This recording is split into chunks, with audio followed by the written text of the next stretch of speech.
okay, because get ready for it. It's going to be, the ruling establishment has a lot of, they will stop at nothing to complete their toolkit of control, right? So one of the things that has been missing from the toolkit of total control has been quarantines and curfews, right? Mm-hmm. So now, welcome to the new world in America where you will be able to get on a bus, to go through a subway station. If you think that the procedures at the TSA are onerous and a little bit excessive, right? Guess this is coming to a bus depot near you. This is coming to it's a more invasive way, and the ruling class needs this because if the ruling class ever saw wide-scale civil unrest, you'd see an Ebola outbreak in America right away. Now, one of the things I'd like to show to back up my my claims here, here's a document from the Rockefeller Foundation. Rockefeller Foundation, right there. You can zoom in on that, where my finger is. It's called Scenarios for the Future of Development and International Development, the Rockefeller Foundation. All right? Okay, let's take a look at what they're saying here. This is something like a 50, 60-page document. I'd like you to go to page 18, if you can look at this up on the internet, but I'll read it off to you. It's called lockstep, lockstep. And this is a phrase that I used right after 2001 when I saw the entire system of the United States, including the population, were in lockstep. So the Congress went along, and yes, it was Osama bin Laden, and the people waved their flag and said, I hate, hate, hate, hate, and everything was in lockstep. Well, in 2010, they published this, Rockefeller Foundation, and here's what they're saying. They're saying that they call it a scenario. These are scenario narratives, and they speak about it in the past tense. So they put out this scenario, lockstep. A world of tighter, top-down government control and more authoritarian leadership with limited innovation and growing citizen pushback. Okay, I'll read a little bit of it. In 2012, the pandemic that the world had been anticipating for years, nobody was anticipating a pandemic, finally hit. Unlike 2009's H1N1, this new influenza strain originating from wild geese. They use some scenario, but this is Ebola they're talking about. Ahead. Even the most pandemic-prepared nations were quickly overwhelmed when the virus streaked around the world, infecting nearly 20% of the global population and killing 8 million in just 7 months, the majority of them healthy young adults. The pandemic also had a deadly effect on economies. You can see the agenda.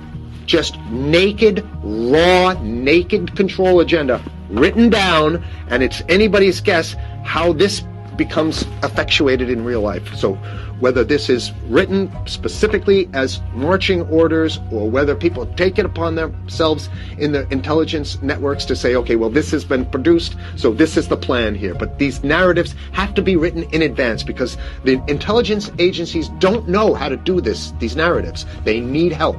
So these think tanks, they come up with these like Rand Corporation, Rockefeller Foundation. These are think tanks of death. They're not the think tanks. They're not there to find great ways to help people. Right? Okay, the pandemic also had a deadly effect on economics. International mobility of both people and goods screeched to a halt, which is what they want. They want a completely isolated world, right?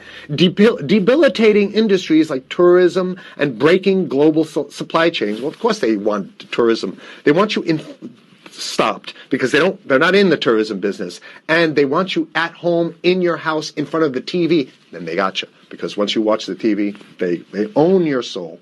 Even locally, normally bustling shops and offices sat empty for months. Okay, so I love how they talk about it in the past tense in 2010. Right?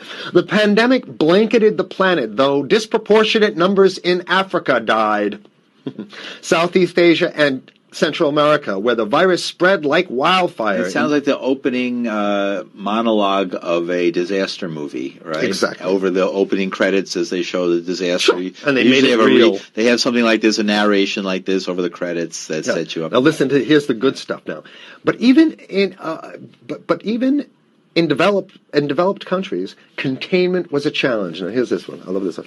The United States' initial policy of strongly discouraging, in quotation marks, strongly discouraging citizens from flying proved deadly in its leniency. So they're saying, that... No, keep going. Read it. Just proved deadly in its leniency. So they should have been tougher, right?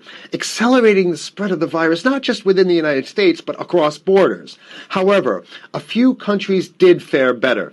China, in particular. The Chinese government's quick imposition and enforcement of mandatory quarantine for all citizens, as well as its instant and near hermetic sealing off of all borders, saved millions of lives, stopping the spread of virus far earlier than in other countries. So the message here is we have to look towards the Chinese, the oppressive totalitarian Chinese regime as an example of what we need to be doing here. And of course, the ruling class here loves the Chinese regime because they have demonstrated to the ruling class the most efficient form of capitalism, which is authoritarian capitalism. So we have capitalism, but unfortunately we have this veil. I get it. We have this veil of democracy. This is very interesting. This is continue on. Okay.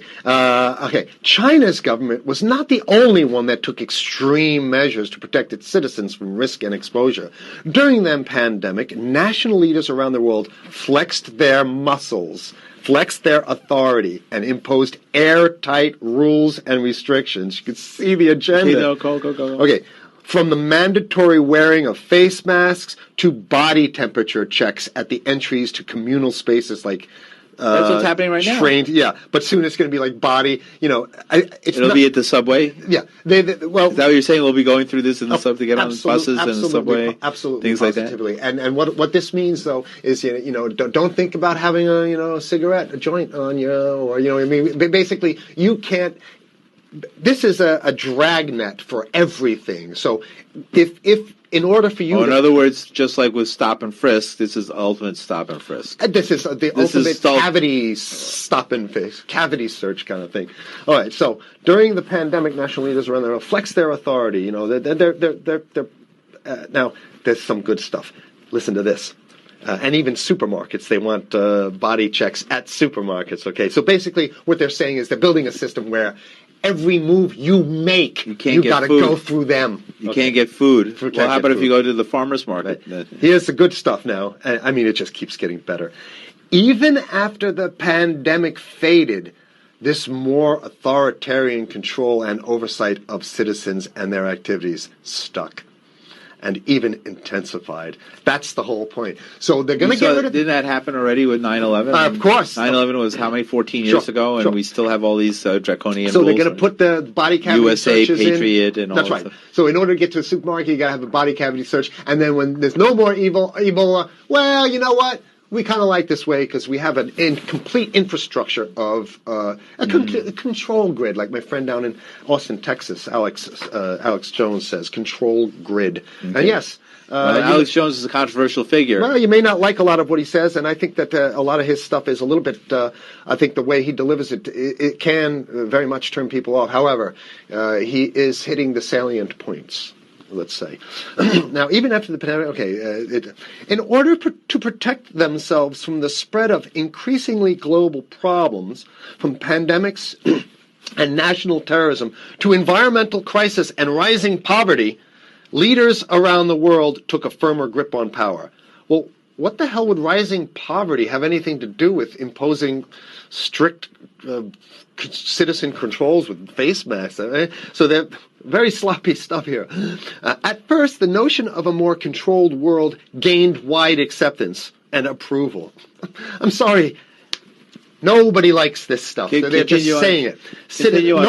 I have to provide analysis. Only because we only have 5 minutes left, so that's. Oh my God! Okay, citizens willingly gave up some of their sovereignty and their privacy to more paternalistic states in exchange for greater safety and stability. I mean, that's just a complete naked contradiction to the famous saying that if you think you're going to give up a little bit of your security, I mean, if you're going to give up your freedom for security, you're going to get neither. That's the long-standing thing. And here what they're doing is They're not even ashamed or embarrassed to absolutely say the exact opposite. They're saying, yes, we all want to give up our privacy and sovereignty for more stability and security and stability. So you don't get that. When you give it up like that, you get the shaft. That's right. Okay. We have the National Security Memorandum of December 10th, 1974. This is Henry Kissinger's brainchild. The National Security Memorandum number 200. You can look that up on your internet. I'll summarize it. He says that there's too many people. We got to get rid of the population. So to answer your question, from earlier, yeah, he says he used the word depopulation, which is different. Depopulation means killing people that already exist, and it's to get the minerals. I guess the main thing to finish off this show is this: that they want to get more control, more and it's going to be curfews and quarantines. So what I'm saying is that unless the American people start to get some new way to revolt, a new way to organize, new way to protest, unless we can break through the apathy, because that's what we have here, then it's going to be a slave state here. The ruling class doesn't seem to have too much resistance. They're getting everything on their Christmas shopping list, and they've been wanting quarantines and curfews for a long time. Now they got it. And if you want to live in a world where you're tricked into all this stuff because it's for your safety, right?